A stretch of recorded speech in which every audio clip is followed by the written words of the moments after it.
Okay, welcome to another edition of Makina Riders. So I am in a car, and that basically means meron tayong i-interviewin at marami akong dalang gamit.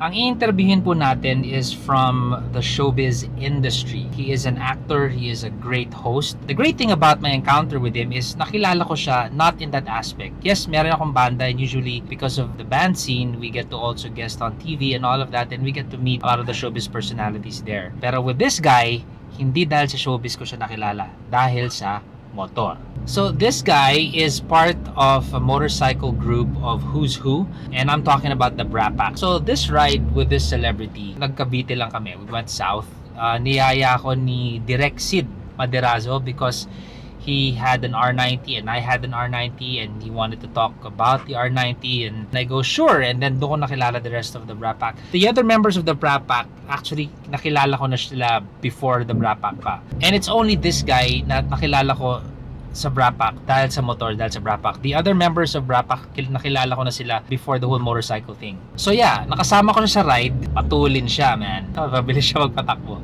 And he never stops to learn. And despite his talent for riding, he doesn't stop. He keeps on joining lessons, clinics, and all of that. Actually, yeah, there is one connection I have with him, but this was before they were even together, I think. And I'm talking about his wife, si Iya. Si Iya, back in the day, nakasama ko siya mag-host. And this was early 2000. So I was still a DJ in NE107, and she just arrived in the Philippines from Australia, I think. Siya yung co-host ko noon. It was for a video game, a Korean video game RPG called Prison Tales. Naalala niyo yun? Medyo sikat din siya nung araw eh. So siya yung nakasama kong host nun. Sa Robinson's Gallery pa yan. I remember that. Look at how things get connected, and then years later he gets married to this guy, and I'm interviewing him right now, and there's, this whole connection, so to speak. So I'm talking about none other than Drew Arellano.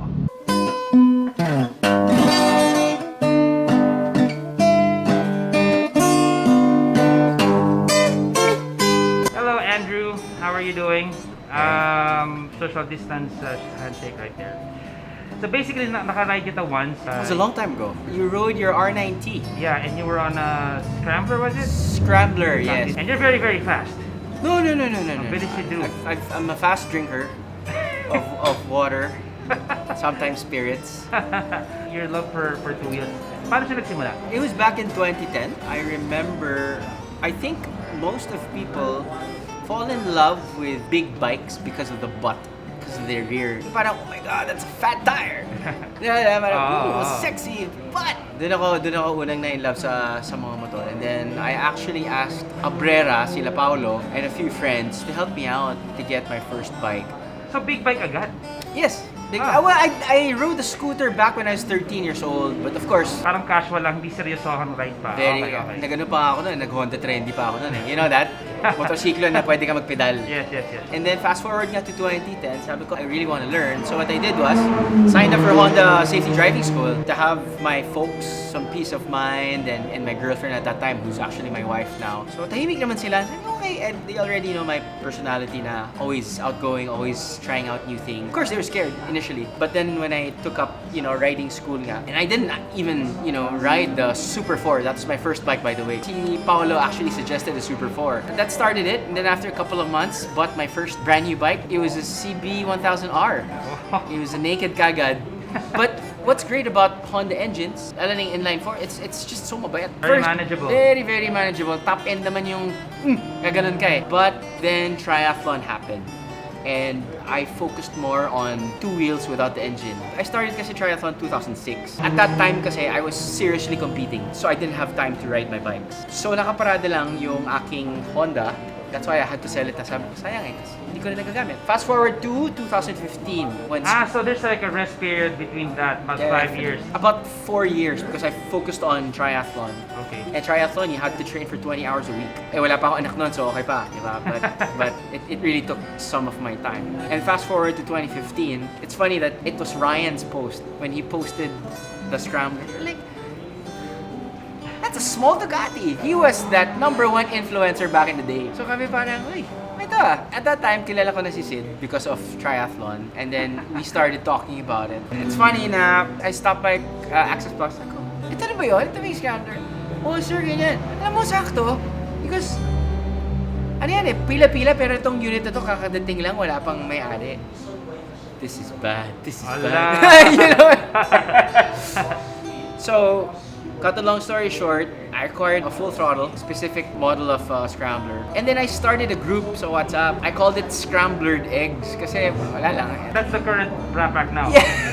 Ryan acquired one, Sid acquired one, and then Echo also acquired one. And at that time, we weren't really close eh. So I just added lang people, uy, oh, you have ba? So that's how the group started. That's how the group started. And thank God, Echo renamed it to the Brap Pack. It just sounds better.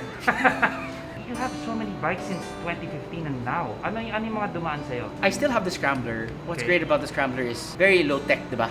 You just have ABS. Wala pa yatang traction control. So walang electronics. Ibig sabihin nun, it's just very manageable. But of course, I had my Hyper 821. Okay din yan. Sarap talaga. It's such a hooligan bike, you know? But of course, you will learn to appreciate other bikes if dumaan ka na rin sa proper bike handling. And thankful to motorcycle classes like CSS and now sila Joey, diba? Parang Yes. it's always constant learning. Okay. So that you can actually have fun on the bikes more. Diba? Parang I think yun, it goes hand in hand. So yeah, Hyper 821 at the Panigale, 899, my first track bike. And then the S1000RR, a 2016 model. Eventually, na-swap ko yun and then tried an XR also, which I also sold then after a few months. These are all big bikes. Did you ever go back to a scooter like a Vespa or... I tried Vespa, but I'm not a fan of Italian motorcycles.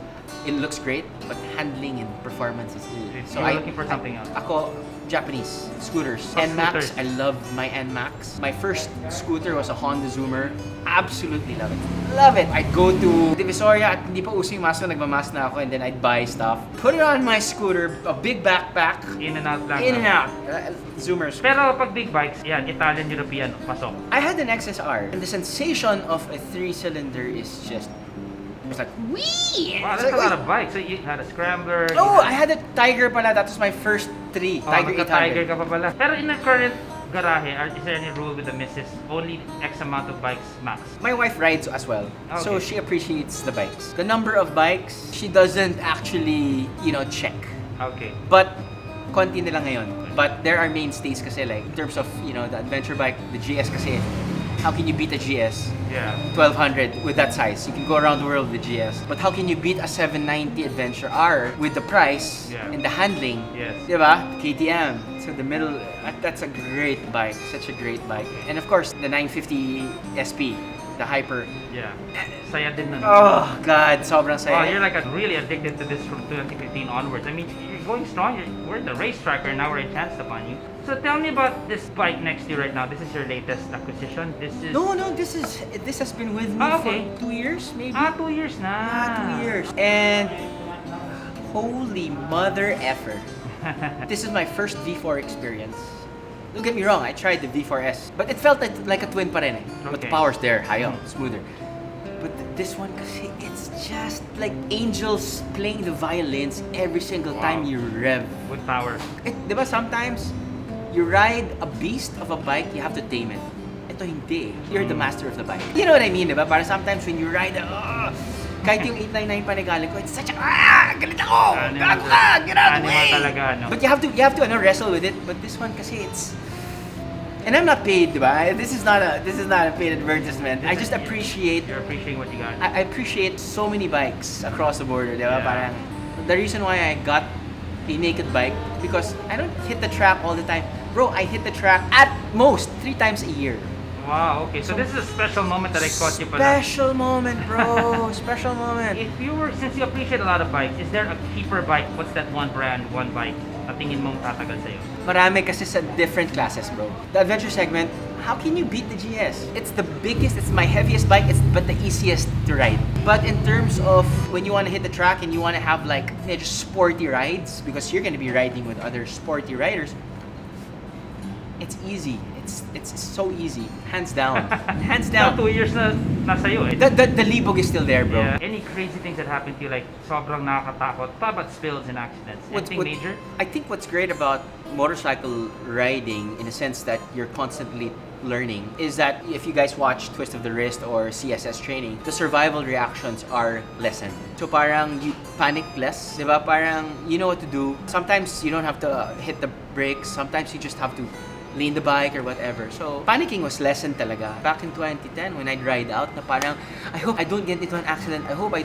May kutob na pa ganon. Iba na yung mindset mo agad, iba sa defensive. Parang ina-expect mo. Ina-expect mo, and then it's such a bad voodoo. Now, it's pretty much like, why think of negative stuff, diba? It's always positive. I always tell everyone that I don't buy a bike, I buy time. I commute riding my motorcycle, and I can leave the house later, and I can come home earlier, you know? You beat traffic eh. You beat traffic, and EDSA is the great equalizer.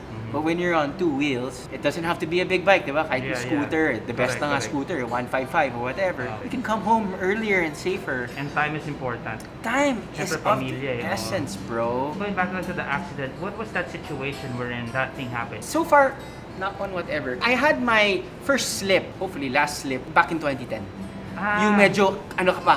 Kaba. Grabe talaga. Kaba pa. I was on my Super 4 pa. Last two questions. Okay. Dream destination. Where do you want to go with the boys or alone? Out there in the world. We've been to New Zealand without our bikes, with just the families. We'd love to go back to New Zealand, specifically South Island. But we were actually scheduled to do the BMW Euro trip this year, but COVID happened. Yeah. Sama dapat ako dun eh. Diba? Anywhere really. Sabi naman nila, diba? Anywhere basta you're with great company. Great company. Last thing, advice to everybody watching sa mga fellow riders natin. Ano mabibigay mo payo sa kanila? You gotta invest in your skills. I appreciate long-time riders, 10, 15, 20 years, and they still educate themselves. Eh tayo, ilang years lang tayo nagra-ride, diba? Parang nakakahiya naman. At the same time, there's nothing like honing your skill. You can never be perfect. That's why, as much as possible, hit the track, and not just alone. Hit the track with a mentor, with a coach, because you just really wanna up your game. You don't have to be faster, you just need to be comfortable with that speed. Go at your own pace, definitely, go at your own pace. And learn. Okay, Drew, maraming salamat. Thank you so much. Thanks, this brother. has been really helpful, and I'm sure a lot of people are going to enjoy this little chat we had. Ciao, man. Tell my wife not to watch this.